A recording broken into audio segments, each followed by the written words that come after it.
Bonjour à tous, bienvenue dans Secrets de piscine. Aujourd'hui, 12e épisode, nous parlerons de Jean-Paul Philippon, l'architecte du musée, déjà cité dans les épisodes précédents.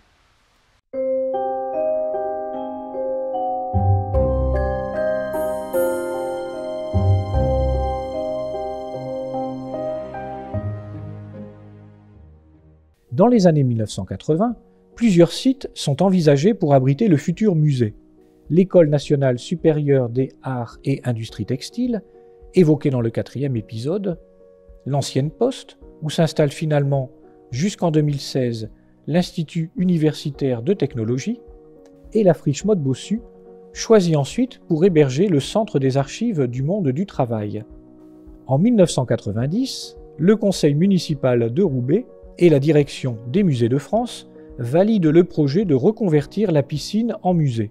Un concours international, auquel participent de nombreux cabinets d'architectes, s'ouvre en décembre 1993.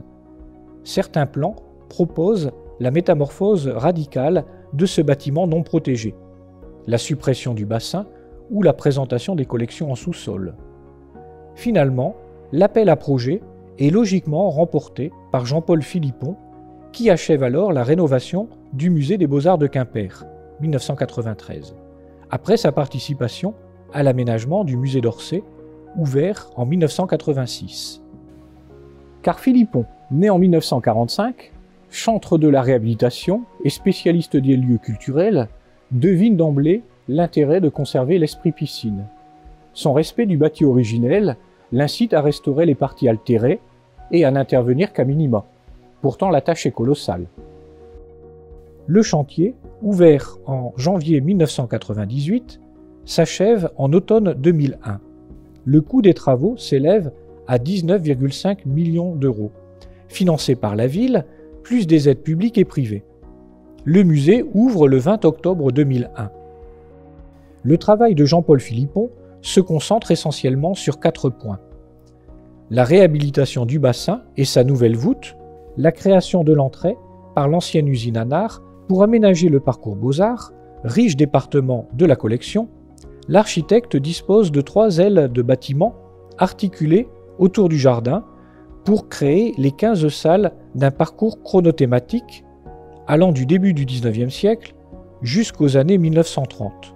Dans la première aile, parallèle au bassin, le déplacement du mur vers le jardin accroît le volume intérieur.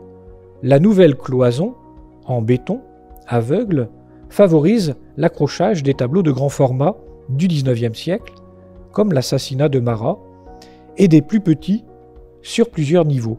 Dans les 2 ailes suivantes, correspondant aux anciens bains-douches, Philippon supprime les murs de séparation des salles de bain et l'étage, mais conserve les fenêtres et, en fin de parcours, 2 salles de bain intactes.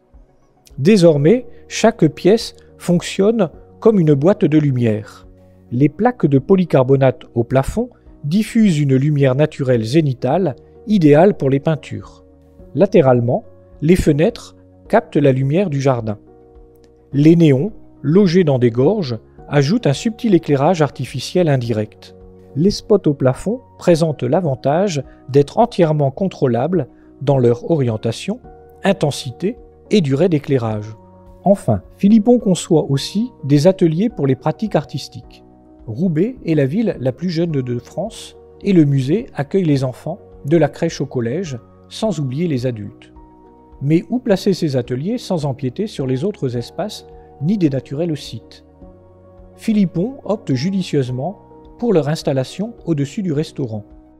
Pour conclure, Philippon respecte l'intégrité de ce bâtiment exceptionnel qui ne bénéficie pourtant pas encore de protection patrimoniale. Sans pasticher les années 1930, ces quelques interventions signalées par l'emploi de matériaux de couleurs nettement différentes, béton, métal et verre, ajoutent un élan de modernité. Mariage réussi entre art déco et architecture contemporaine. Philippon, également sollicité pour la rénovation urbaine du centre-ville de Roubaix, est aussi retenu pour l'agrandissement du musée amorcé en 2016. C'est d'ailleurs ce sujet que nous aborderons dans le prochain épisode.